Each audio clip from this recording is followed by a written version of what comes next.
All right, how's it going, people? Sean Talks Wrestling. It's late. One take because I gotta be up for Supreme Live Cop. By the way, follow my Twitch, blah blah xyz. I'll leave a link to the Twitch. I'm playing Prince of Persia right now. I'm going through Sands of Time, and we'll go all the way to the Two Thrones, and I think there's another one after that one. I'm not sure, but anyway, we're gonna talk about AEW, and I enjoyed the show. And there was something that happened that I told people was gonna happen. I knew it. I could see it coming a mile away. So without further ado, let's get into the first match and go to the notes. I had to rewatch that Adam Cole Garcia match twice just to get a whole thing on it. So first match, you had Jungle Boy defeating Matt Hardy. All Ego was hitting Jungle Boy when the referee's back was turned or whatever, and Matt Hardy hit 3 side effects during the match. Well, 2. He hit 2 side effects during the match. To Jungle Boy's back, whatever, and eventually with the Ethan Page interference, out comes Hook. Hook and Ethan Page are supposed to be doing battle for the FTP title because of what Hook did to Stokely in that match. So Hook and Ethan Page battled off to the back. Hook took Ethan Page to the back in the ring. Hardy tried to go for another side effect, got countered, and eventually Jungle Boy hit a back. I guess this is his new finisher, the forearm thing. So there's too many people using that move. First of all, Jonathan Gresham uses it. He calls it the bad net. I think another guy, I forgot who uses it, but he also uses it like thing. Now Jungle Boy, I'm pretty sure there are more people that I'm not even naming because otherwise New Japan or whatever. So it's a simple, effective move. Oh, Will Ospreay. Will Ospreay uses it, but he does it. He calls it the hidden blade because he does like a swing motion, but still the same concept. Anyway, after the match, MJF comes out, and MJF comes out, and he addresses Jungle Boy. He's like, "Hey, you said I had it easy. I didn't have it easy. I was just smart. You're stupid. You lean on people who can't be trusted, and I just rely on myself, and I get over by myself or whatever by using my own brain." Jungle Boy rebuts that by saying, "I wish I could be like you. I wish I could get over on people, be selfish, be a big giant piece of crap. But when I win the title, I'm gonna do it on my own time, my own merit, and it's gonna be even sweeter." MJF says that he ran into Anna Jay backstage, which is Jungle Boy's girlfriend. She said that you're weak between the knees, which I hope they don't do that. I hope they don't do it to where Anna Jay has something to do with the match and cost Jungle Boy the match and everything like that. But anyway, that leads to a fight between him and MJF. He sets up for his new finisher, the whatever forearm. MJF ducks out, and that's the end of the segment. Also, you had the other people looking at it. You had Darby and Sammy backstage monitors looking at the Hardy Jungle Boy match and everything like that. So they're definitely going to do the Four Pillars match at the pay-per-view. Also, speaking of the pay-per-view, what a disappointment. They cut a segment where the Guns were talking about who they respected and everything. They said they don't respect FTR, but they used to respect their dad or whatever. And next week, when I heard next week, I was like, I hope that's just sort of like a throw-off, but next week is going to be the Guns versus FTR, titles versus career. Either FTR is going to win the titles back, and it's just like, okay, hot potato with the tag titles. No real growth with the tag title. Or it's going to be something to where it's a disqualification and then it goes to the pay-per-view because the bad part is if they win the title, if FTR wins the title, it's like I said, hot potato. If they lose and they have to break up and they're out of AEW, that means they'll just go to ROH. or are they really going back to WWE after? I mean,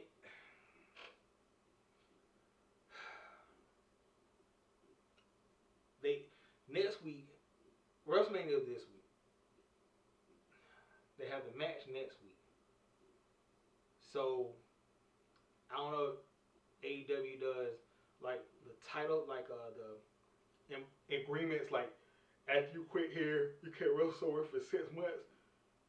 If if they don't have that, FTR could wrestle on Wednesday, and then Thursday or Friday, they could be on SmackDown, or just all the way until Monday. So I'm curious to see where that turns out. Moving on past that, see, we have the Jungle Boy, Jet Perry, MJO segment. Oh, uh, Blackpool Combat Club completely destroyed um, Dalton Castle and the boys. I'm talking about massacre. They beat up the boys in Dalton. Uh, Wheeler holding down one of the boys. Moxley had Dalton in some kind of submission or whatever.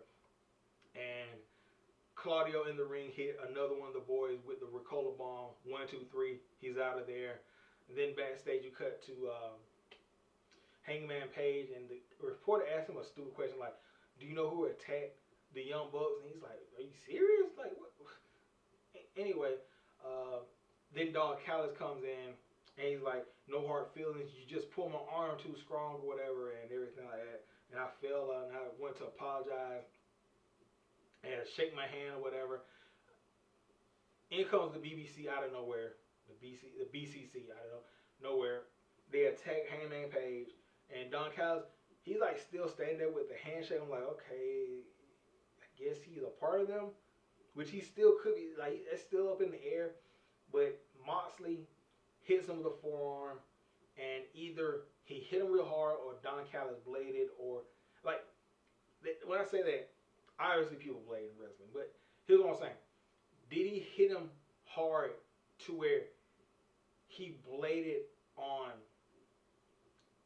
a discretion to make it look like he bladed to get deeper in with the BCC, or did he blade for the whole aesthetic as the wrestling show? Like, basically, is he in cahoots with the BCC? Anyway, moving on past that, you had Kenny Omega. They asked him, "How do you feel about the attack on Heyman?" He's like, "Hey, I got a match. I'm trying to get focused." This match with Jeff Cobb and Kenny Omega, hella good. Like I'm gonna piss some people off, but I enjoyed this match way more than the Viking match. Had a lot of story here going on. Jeff Cobb, completely amazing. That drop kick he hit, that fall away top rope suplex where he just held him so like at an angle for a while, amazing. And then you had at the end, Jeff Cobb, he tried to go for the one-winged angel on Kenny. Kenny countered, tried to try to go for the one-winged angel on Cobb the first time. His back couldn't do it. Eventually, he hit a ripcord knee strike, then multiple V triggers. Then he put up on the ropes and finally hit the one-winged angel to Cobb. Like I said, really enjoyed this match. After the match, Blackpool Combat Club come in. They beat up Kenny, and Daniel Bryan's music hits. And I'm thinking to myself, okay, this is kind of awkward, like, because it's the whole faction out here. And Bryan, last time we saw him, he was a face going against MJF. He said, "Hey, I got to go home and refresh." So he comes out and he tells me, "Get down off the ring apron." He's like, Kenny, gave him a hand up, and Kenny goes to walk away. And Dan Bryan hits him in the corner. He sets up, hits him with the Busaigo knee, puts him in the label lock. BCC, Blackpool, the Combat Club, they beat up security. And at the end, Daniel Bryan yells at Kenny Omega, "You're what's wrong with wrestling." So, I mean, the BCC is back to full screen. all of them are established as heels, and which is not really a surprise because that's kind of the group. They're sort of heelish. They're supposed to be like technical heels. Anyway, we're going to get the Blackpool Combat Club, Claudio, Wheeler, Moxley, Bryan versus the Young Bucks, Kenny, and Hangman. Yeah, I'm really looking forward to this match. And also, heel Daniel Bryan is back with the heel Daniel Bryan promos. He's about to get turned up for the summer right now. Anyway, what more can I say on this one? Mm. Hmm. Yeah, yeah, good, great match, great segment, and great to see Daniel Bryan back. So anyway, moving on past that. Let's see, okay. Oh, next match. You had Orange Cassidy defeating the Butcher. Beginning of the match, Butcher and Blade jump Orange Cassidy. Match starts. Cassidy tries to hit Butcher with the beach break, but during the match, Butcher he's just working on his lower back and everything like that. Power bombs, throw into the guardrails, backbreakers, all that stuff. Orange keeps trying to go for the orange punch to no avail. He keeps getting countered. Eventually, during the match, Cassidy does gain the upper hand, but Butcher distracts the referee. That leads to Blade coming back out with a crowbar, hitting Cassidy in the back, and then Butcher is another backbreaker. Pinfall goes 1-2. Orange Cassidy kicks out. Best friends come out. They attack the Blade, knock him down. Butcher he tries to respond or to yell at the best friends, attack them. Trent hits Butcher with the crowbar, rolls him back in, and then Cassidy hits the beach break. 1, 2, 3. He continues with the Intercontinental Championship, AEW Intercontinental Championship.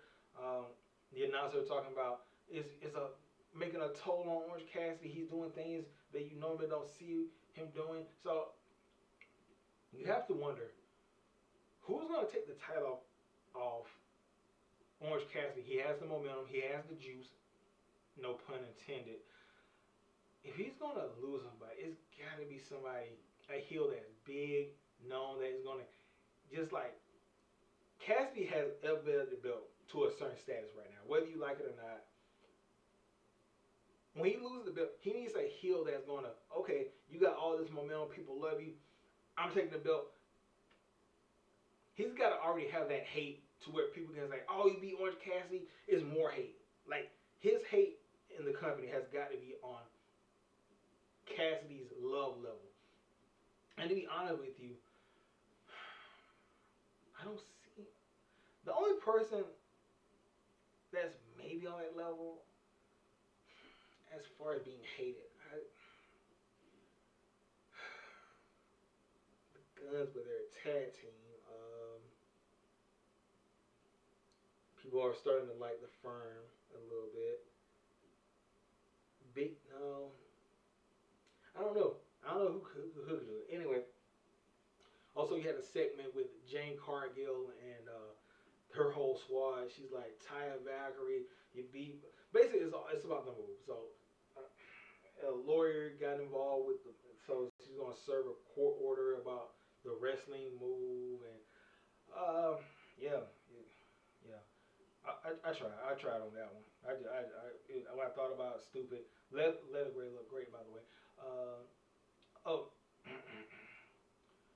Ruby Soho defeated Willow Nightingale. That pounce that Willow Nightingale hit on Ruby, oh man, she almost bounced out of the ring. Also, Willow Nightingale's emotion in this match, going from I don't know about this. We used to be friends too. Yeah, I gotta put you down, dog. I gotta knock your block off. Um, Great storytelling just by the face, and so also with the time giving. So Willow Nightingale, good shit. Uh, yeah, the interference from the outcast on the outside. Uh, there was a point in the match where Willow was set up something from the second rope toward the end, and Tony shakes the ropes, and I thought it was gonna be like, okay, disqualification because she did it in front of the referee. But I guess shaking the ropes isn't because she was doing it so far. It was probably like a distraction or whatever. Anyway, um, Ruby hits the no future kick, or yeah, is it no? Yeah, the no future kick while Willow was on the second rope, and then hit another no future kick.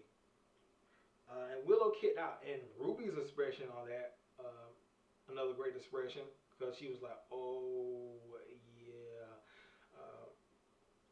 In the end, Ruby ends up winning with a little help from the Outcast friends because uh, she gets the pin on Willow with the foot on the ropes with an assist by Tony Storm.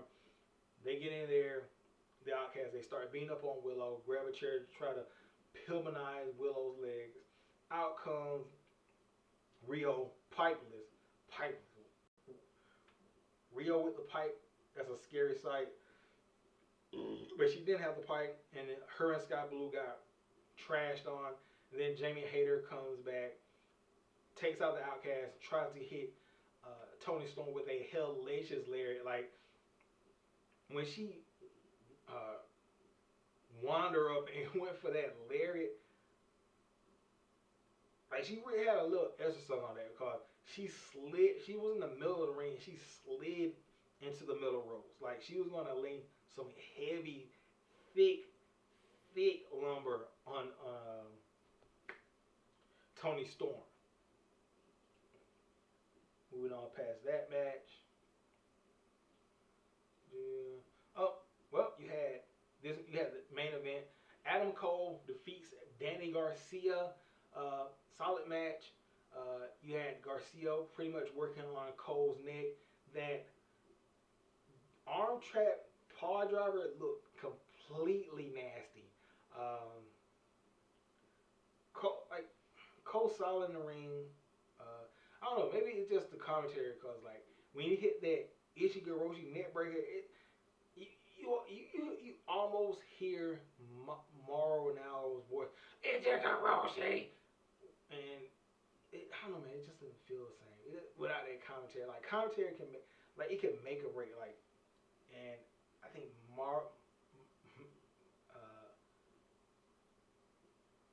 I can't pronounce that. Whatever. In NXT, the guy who used to be in NXT, Renaro, him and Adam Cole, they were just a match made in heaven. Match wasn't bad, like I said. At the end, Adam Cole ends up winning with the boom after he hits a Panama Sunrise. Britt Baker comes out to congratulate him. Screamers come down. And then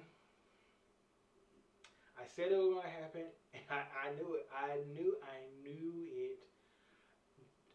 Chris Jericho comes out. He takes Danny Garcia. He's like, he stops one time, looking at Adam Cole from the back, gets back up on the ramp, looking back at Adam Cole, gets to the top of the ramp.